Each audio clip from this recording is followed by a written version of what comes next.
Hi AI అనేక సమస్యలకు కృత్రిమ మేధతో పరిష్కారం. నగరంలో పెరుగుతున్న స్టార్టప్ ట్రెండ్స్. పూర్తి వివరాలకు చదవండి రేపటి సాక్షి దినపత్రిక. అధికారంలోకి రావడం కోసం ఎన్ని హామీలైనా ఇస్తారు చంద్రబాబు. అధికారం చేజిక్కాక హామీలన్నింటినీ పార్సిల్ చేసి అటకెక్కిస్తారు. మళ్లీ 5 ఏళ్ల వరకు హామీల ఊసెత్తరు. 4వ ముఖ్యమంత్రిగా ప్రమాణ స్వీకారం చేసిన మరుక్షణమే ఎన్నికల్లో ఇచ్చిన సూపర్ 6 గ్యారెంటీలతో పాటు కీలక హామీలన్నింటినీ అటకెక్కించేశారు చంద్రబాబు. ఎన్నికల్లో కూటమి ప్రలోభాలకు ఆకర్షితులై గెలిపించిన ప్రజలకు టెంకిజల్ల కొట్టేశారు చంద్రబాబు నాయుడు. మోసపోయాం గురు అని ఇప్పుడు ప్రజలు ఉసూరుమంటున్నారు. మరో 5 ఏళ్ల పాటు జరిగిన మోసాన్ని తలుచుకొని కూలిపోవడం తప్ప ఏమీ చేయలేమని వారు రగిలిపోతున్నారు. ఎన్నిక ఏదైనా సరే ప్రజలు తమంతట తాముగా టీడీపీకి ఓటు వేయరని చంద్రబాబు ఆలోచన. అందుకే ఎన్నికలు రాగానే ప్రజలను బుట్టలో వేసుకోవటానికి, వారిని ప్రలోభాలతో ముంచెత్తటానికి మాస్టర్ ప్లాన్ వేస్తారు.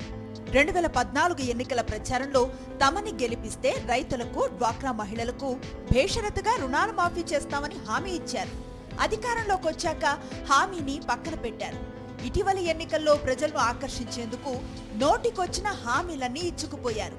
అవి సరిపోతాయో లేదోనని కర్ణాటక, తెలంగాణ ఎన్నికల్లో కాంగ్రెస్ పార్టీ ఇచ్చిన సూపర్ 6 గ్యారెంటీలను ఏపీలో హామీ ఇచ్చారు చంద్రబాబు నాయుడు. సూపర్ 6 గ్యారెంటీల్లో అధికారంలోకి రాగానే 20 లక్షల ఉద్యోగాలు ఇస్తామన్నారు.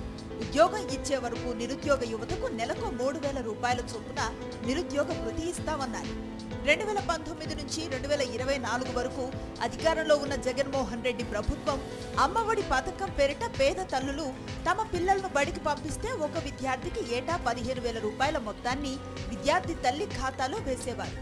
ఎన్నికల్లో చంద్రబాబు ఇదే పథకాన్ని కాపీ కొట్టి తాను అధికారంలోకి వస్తే ఇంట్లో ఎంతమంది పిల్లలు చదువుకుంటే అన్ని 15,000 రూపాయల చొప్పున అమ్మల ఖాతాలో వేస్తామన్నారు.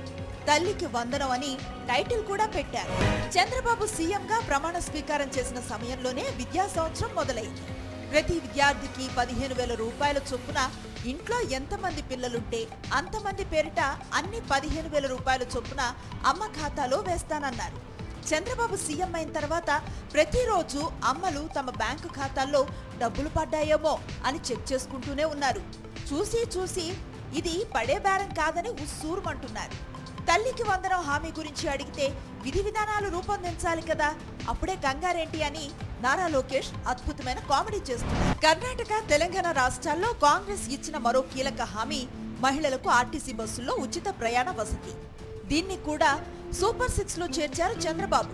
కర్ణాటక, తెలంగాణలో ఇదే హామీ ఇచ్చిన కాంగ్రెస్ పార్టీ అధికారంలోకి వచ్చిన రోజు నుంచే మహిళలకు ఆర్టీసీ బస్సులో ఉచిత ప్రయాణ సదుపాయాన్ని అమలు చేయడం మొదలుపెట్టింది.